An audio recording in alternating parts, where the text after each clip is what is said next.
का जवाब देंगे कि जो बीजेपी की बी टीम बीएसपी का आरोप लगता है, आपको ऐसा लगता है? देखो, मैं किसी को नहीं कहता कोई आरोप के लगा, जब कोई काम करेगा तो आरोप तो लगेगा। देखो ये तो नेचुरल है। ऐसा क्या किया कि आरोप लगेगा?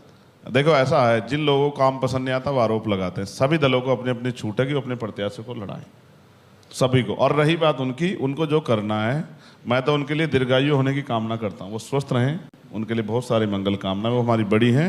मैं तो चाहता हूं कि मुझे कामयाब होते देखें, उनका आशीर्वाद मुझे ऐसे मिलता रहे। आप मेरा झगड़ा मत कराओ भाई। नहीं, बात नहीं। अब मैं ये जानना चाहता हूं, आप उनके साथ काम करते रहे तो, और वहां से जो आपकी राजनीतिक ट्रेनिंग मिली, तो फिर ऐसा क्या हुआ कि आपको लगा कि जो पार्टी बहुजन का सबसे बड़ा मूवमेंट चला के वहां तक पहुंची थी, फिर आपने छोड़ने का फैसला कर दिया?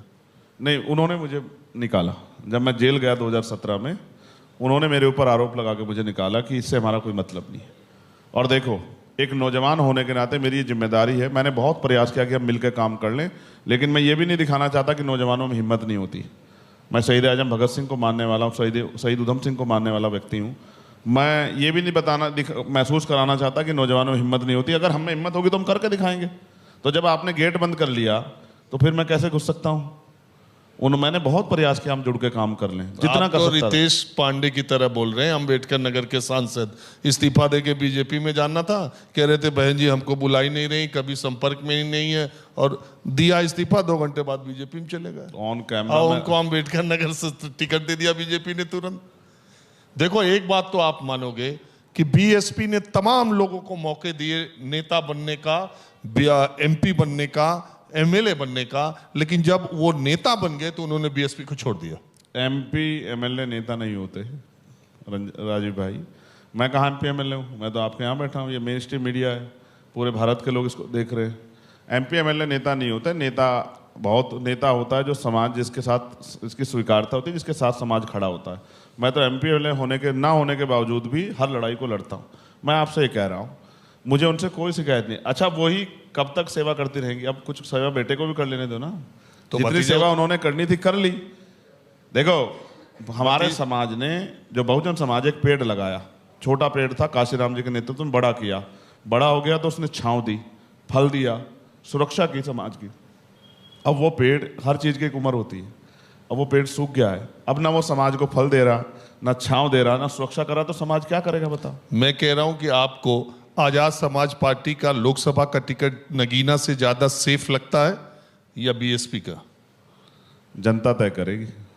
पिछली बार वहां एमपी कौन है, कौन सी पार्टी का आपको पता? आप माहौल चेक करने आना। बहुजन समाज के हैं। वो बहुजन समाज पार्टी के हैं। देखिए, नगीना ऐसी सीट है जो 2009 में समाजवादी पार्टी ने जीती, 14 में बीजेपी ने जीती, 19 में बीएसपी ने जीती, ठीक है, और गठबंधन के साथ जीती। और गठबंधन जब हुआ तो बहन जी ने बहुत ही, इसमें तो मानना पड़ेगा कि उसमें वो अखिलेश यादव से 4 कदम आगे बढ़ के जितनी अच्छी सीटें थी वो बहन जी ने ली।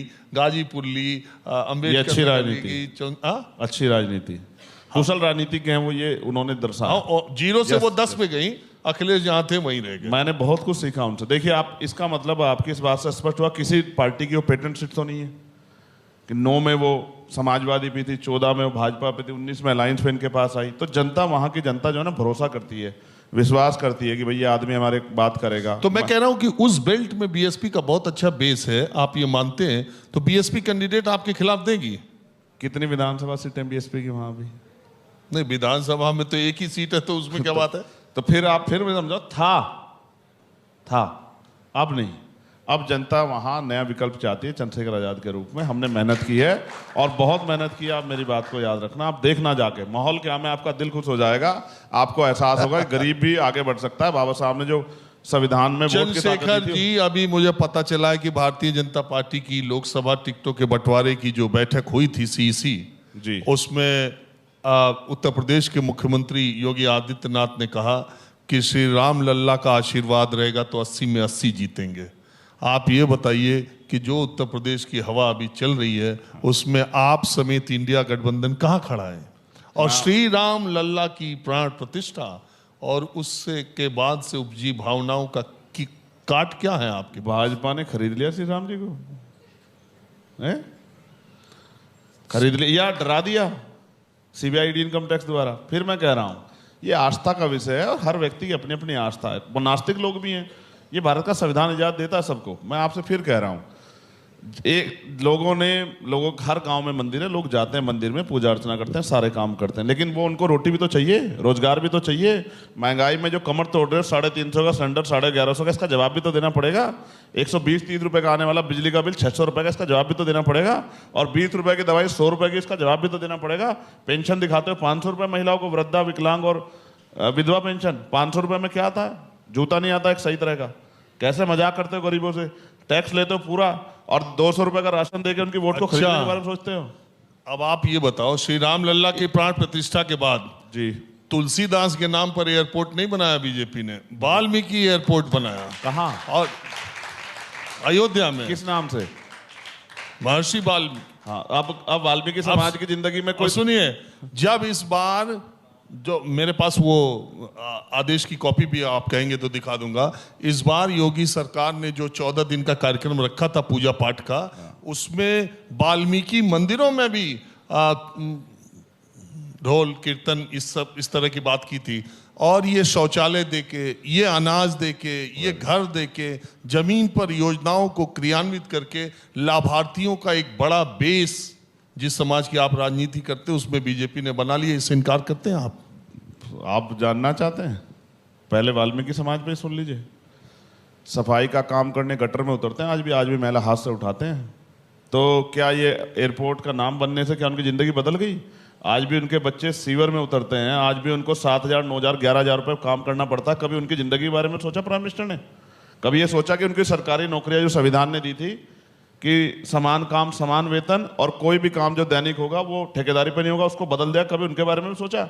चुनाव के समय आके हमारे घर खाना खाते हो, चुनाव के समय आके हमारे पैर दबाते हो, चुनाव के समय हमारे बीच में बैठते हो, बेवकूफ़ मानते हो। पढ़ लिख लिए अब दलित समाज के लोग, अब बेवकूफ़ नहीं रहे।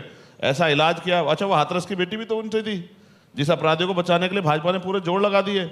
और हमारे वो थे, वो उस समय के जो पुलिस के अधिकारी जिन्होंने कह दिया रेप ही नहीं हुआ, अपने मन से जो सब कुछ वो कर दिया। सब देखा जनता ने, कोई जनता बेवकूफ़ नहीं। अब आप बात करो राशन की और शौचालय की।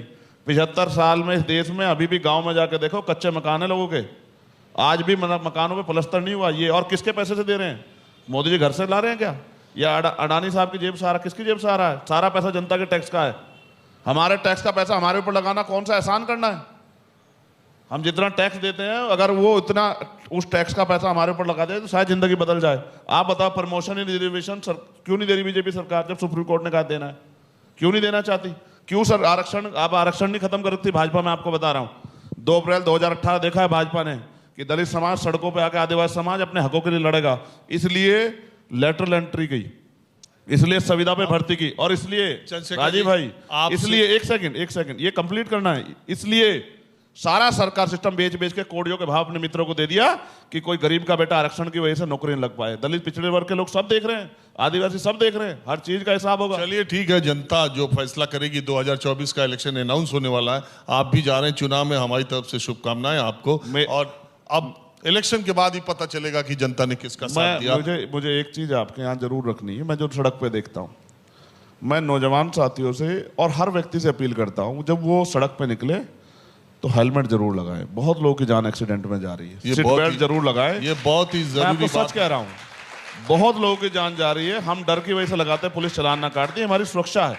हेलमेट पहनाओ तो कई माँ जो है ना, उनकी कोख सुनी नहीं होगी, कई बच्चे। मैं आपकी इस बात से आंकड़ा भी देता हूं, देश में हर 5 मिनट पर एक व्यक्ति की सड़क दुर्घटना में मौत होती है, और उसमें 80% लोग या तो कार में बेल्ट नहीं लगाए होते या बाइक पर, 2 व्हीलर्स पर हेलमेट नहीं लगाए होते। तो चंद्रशेखर जी की बात में मैं अपने को शामिल करते हुए कहता हूं, यह सुरक्षा का मामला है, आपकी जिंदगी का मामला है।